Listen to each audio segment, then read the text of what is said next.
Alright, in this video we'll be going over 3 quick-fire web design trends of 2025 and why you should absolutely ignore them, but also how to make them work if you decide to ignore me instead.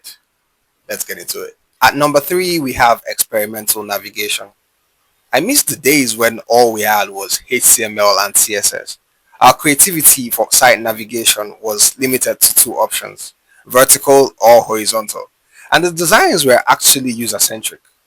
Okay, maybe not all, but now with languages, frameworks, and libraries like JavaScript, React, GSAP, and Framer Motion, we can create whatever our minds can cook up, and that is scary. Experimental navigation is basically ignoring the don't make me think UI principle and making the user think to use your web application. Now, if the target audience are designers and engineers, then this is great, but everyday people, nah. This would be the perfect way to ensure no one uses your web application. So only use experimental navigation when you are creating for creators. At number 2, we have immersive 3D experiences. Now, this is a personal favorite of mine to throw shades at because I don't know 3JS and shaders and vertices all sound a bit too mathy to me. And every time I try to learn Blender, I'm met with a 48-hour long tutorial, and I'm not about that life. And guess what? 3D experiences are often impractical and bad for the user experience. Aha!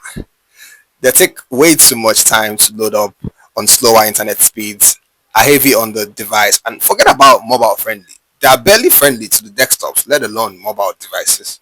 However, if you do not care about your users that much, okay, just kidding, man. You can actually create amazing 3D experiences that are very lightweight by exporting your models in the GLB format, which bundles up all your assets into a single file, which then reduces the number of requests required to load up your web interfaces, which is what causes the delay in the first place.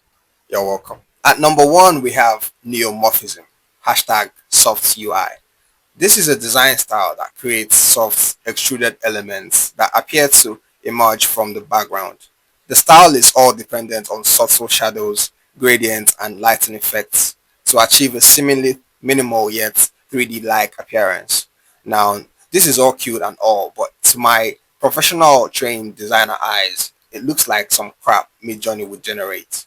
And if my professional opinion isn't enough for you, here are more reasons why you shouldn't go down this route. The usability and user experience on UIs like this is out of the window. There are often no clear distinction between other elements like labels from clickables like buttons. Accessibility, nada. There's little to no contrast on UIs like this. The text colors are often just a slightly dense or lighter version of the background. And on dark mode, everything just goes to bits. But hey, who cares about users, right?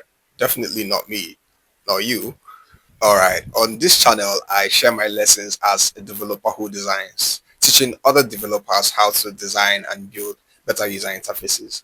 And if you'd like to see more videos from me, hit the like and subscribe buttons. And if you already have, I can tell you have great taste. Good on you, mate.